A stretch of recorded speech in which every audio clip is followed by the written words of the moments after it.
On May 8, 2025, a Reddit user asked a grim yet straightforward question on r/askreddit, stating, "What is the most messed up thing you have ever done?" Initially, replies to this were filled with either obvious jokes or relatively tame confessions involving relationship drama. However, after about 30 minutes of the post being live, one user replied with a disturbing comment that stood out from the rest. It read, "I ran over a woman and her child in California in '96. I don't remember the specific city, but I'll never forget it was the intersection between Vanowin Street and Louis Avenue. I think the mom died, but I don't remember what happened to the kid. I got away scot-free, and I'm only telling this because the statute of limitations already passed."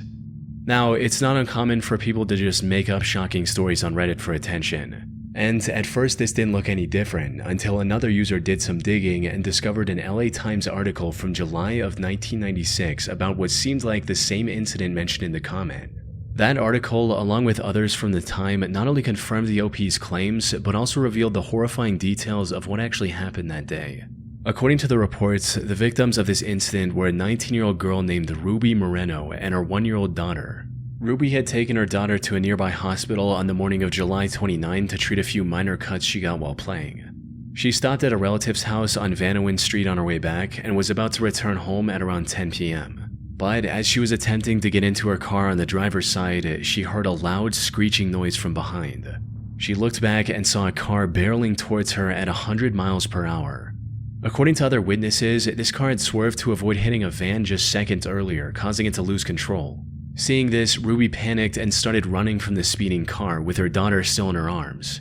Unfortunately, luck wasn't on her side that day. Before she could reach the sidewalk, she tripped into the street and was struck by the car moments later. The impact sent her flying over a parked car and onto the roof of another.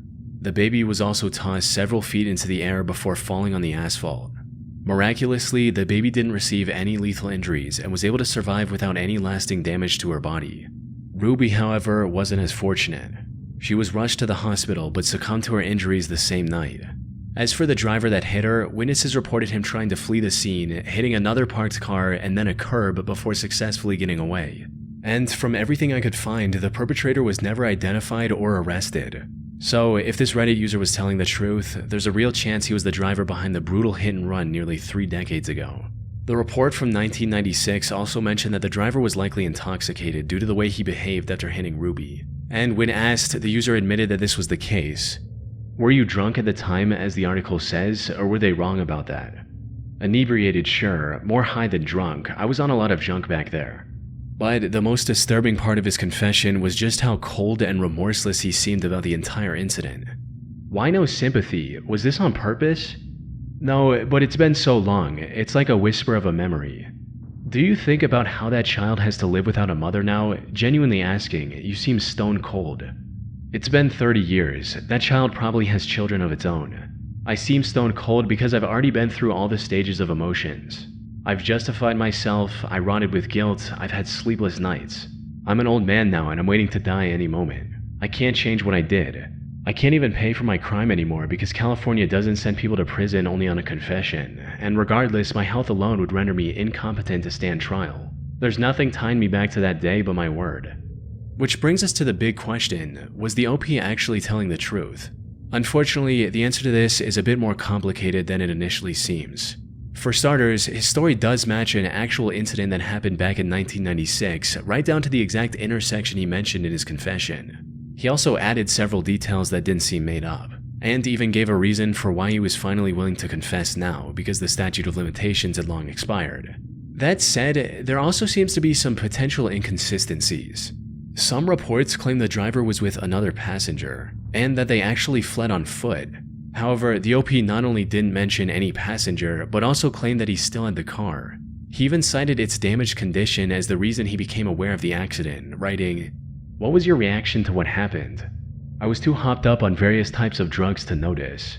It was only the day after when I saw the dried blood on my bumper." This could point to the possibility that the OP wasn't behind Ruby's accident at all.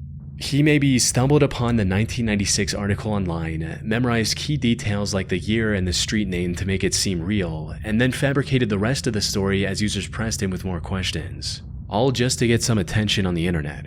But at the end of the day, we don't know. Although if he was telling the truth, several users have already alerted California authorities of his comments. In May of 2012, a Reddit user asked others to share a secret which, if came out, could ruin their lives. And while this post received over 44,000 comments in total, one chilling confession stood out above the rest. About 9 hours after the original post went up, a user replied with a haunting story of his own, reading, "I accidentally killed 7 people. I put a rag into a new water heater exhaust to keep debris out and installed it in a rental. I get a call a week later, there's been an accident. I show up and there's a ton of EMS and police. They ask me where the gas shutoff is, and I go down to shut the gas off and see the end of the rag I forgot sticking out of the top of the heater. Rip the rag out, shut the gas off, and headed upstairs, only to be told all the tenants were dead. I drink all day now and sleep. It's killing me from the inside every single day, but if I say anything, my family is ruined. We have a bunch of rental properties and we'd be shut down." This reply caught the attention of thousands of other users who wanted more details on what exactly happened. Unfortunately for them, the account that posted this was a throwaway, and the OP didn't post a single comment after that, possibly to avoid incriminating himself any further. But when users didn't get the answers they were looking for from the OP, they began looking outward, and it didn't take long for someone to track down the news article talking about the tragic accident. According to these reports, the incident took place on December 16, 2006 in Kirksville, Missouri, where 7 victims, including 5 young adults and 2 children, passed away in their sleep due to carbon monoxide poisoning. However, while this part matched what the OP said in his comment, the conclusion the investigators reached was completely different.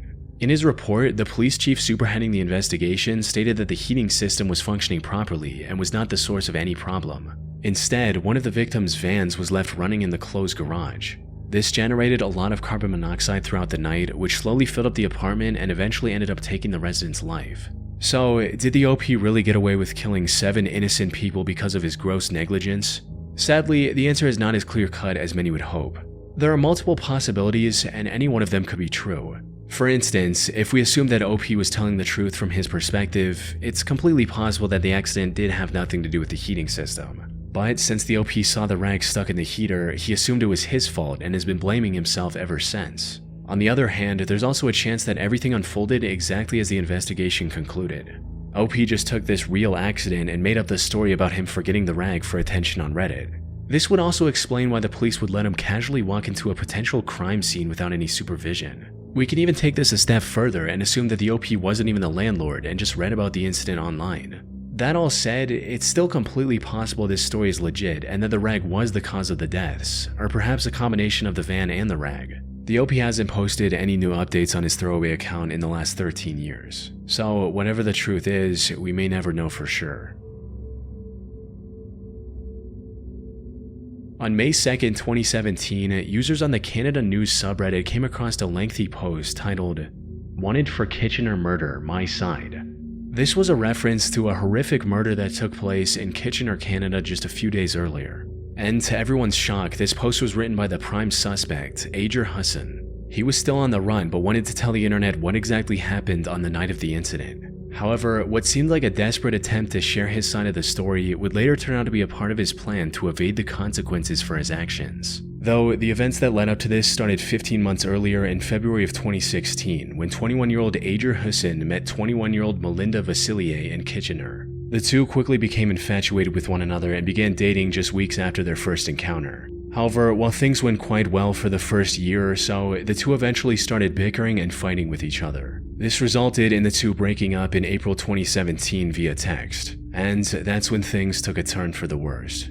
Not long after their breakup, Ajer attempted to break into Melinda's home through her patio, but was spotted by her friend Anna and her boyfriend. They also called the police on him, forcing him to leave Melinda alone. However, he kept texting her even after this incident, asking to meet her at least one last time. She eventually agreed and invited him to her home, hoping to talk things through and end the relationship on respectful terms. They decided to meet on the night of April 27th, but when the time came, Ajer didn't show up. Melinda had asked her friend and sister to stay with her at home while Ajer was visiting. However, since Ajer was a no-show, she gave them the go-ahead to carry on with their night and the two left. They returned shortly after midnight, and to their surprise discovered that Ajer had shown up while they were gone and was now in Melinda's room with her. The girls confirmed Melinda's safety before heading off again to get food.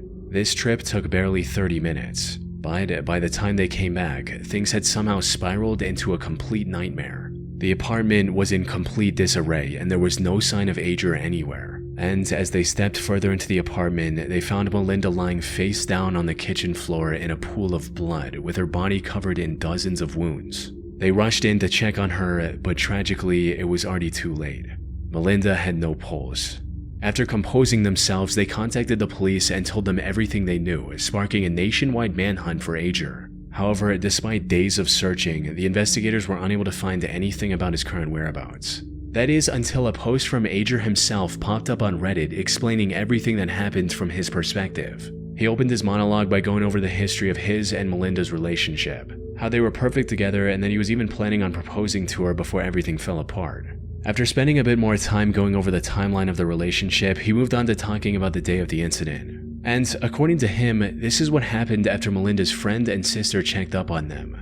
We continued to talk and finally decided it was worth it to try one more time. Anna and her other friend left the house to grab food. We both let everything out and our relationship was back on track. As I'm getting ready to leave, she asked me if I had done anything with any other girls while we were on a break or any time we were on a break. I told her we needed to be honest and said yes and told her about it.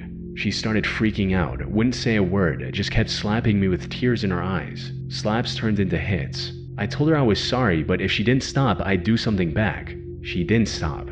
I then stupidly pushed her, harder than I expected. She fell against the sink.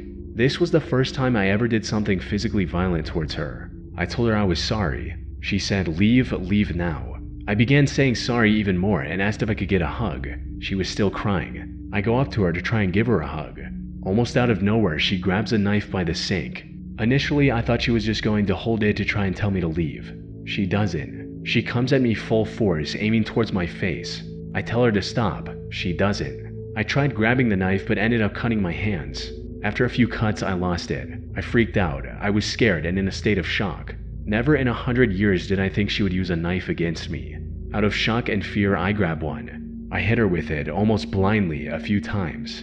I didn't know what happened. I was confused, shocked, and scared. I had no intentions of that happening. When I left, I honestly thought she just passed out. Then I looked at the blood and started freaking out and just ran. I didn't know for sure she had died until the next day. I honestly had no intention of ever doing that to her. I was protecting myself. From there, he went on to talk about the amount of regret and sadness he was feeling for what happened to Melinda. He also expressed his shock over the news calling this a targeted attack.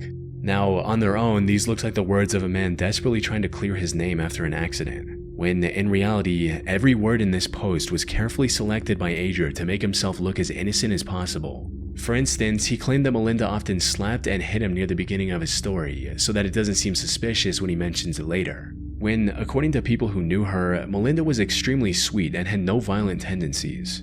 Ager also downplayed the break-in attempt, claiming he merely visited her house to talk, and even left out the part about Melinda getting a restraining order against him following that incident. He also mentioned that he swung his knife just a few times in self-defense, when in reality, autopsy results showed a staggering 47 different wounds on her body. Luckily, by this point the police knew that he crossed the border a few hours later and was now hiding in the US.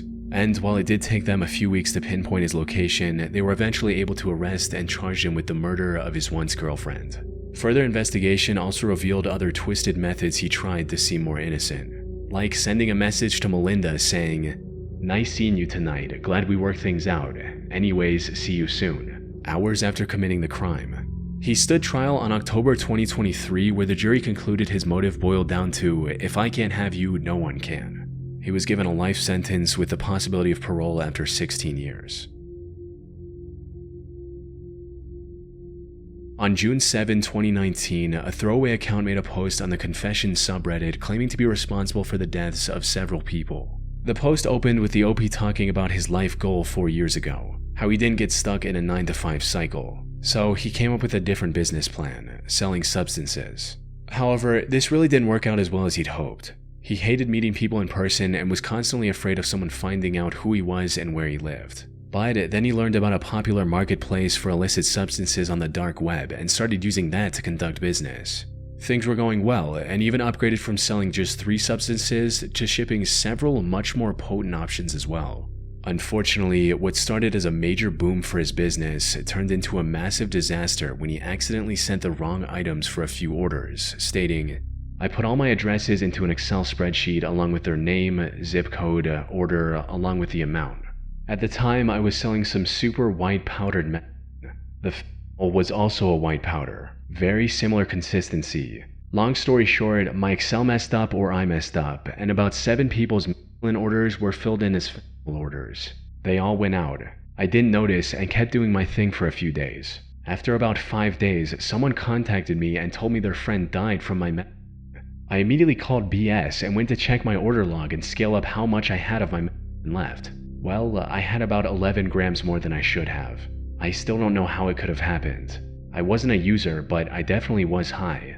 Put simply, the OP accidentally sent a much harder substance to his customers. And while I can't mention its name on YouTube, it is known to be extremely lethal in even relatively small quantities. He later searched the names of these customers online and discovered that at least 5 of them had passed away due to his mistake. The sheer gravity of his actions prompted him to immediately abandon the drug trade and rebuild his life, stating, "I immediately deactivated my vendor account. I didn't even need confirmation. I knew what happened. I knew I just killed several people. I sold the rest of my drugs, converted my Bitcoin to cash, and moved away. Didn't speak to anyone for weeks. Found a job in a restaurant, living in a city I always wanted to. I haven't touched drugs since that day. I haven't had anything to do with that life since then." However, the OP ended the post by claiming that, despite getting as far away from his old life as he possibly could, the guilt of being responsible for so many lost lives still weighs heavily on him, and that the only reason he confessed everything on Reddit was to finally get it off his chest, hoping it might bring him some sense of relief. Now, whether this actually helped him feel any better or not is completely unknown. This was his first and last post from this account, and he hasn't posted any updates since. As for if he was actually telling the truth, that much is uncertain. It's near impossible for me to track down any news articles about his unfortunate customers, given that over 100,000 people every year lose their lives from that same substance. That said, many users in the comments believe the story was genuine, and some even express sympathy for the OP's situation, though I doubt we'll get any concrete answer on this confession's legitimacy anytime soon.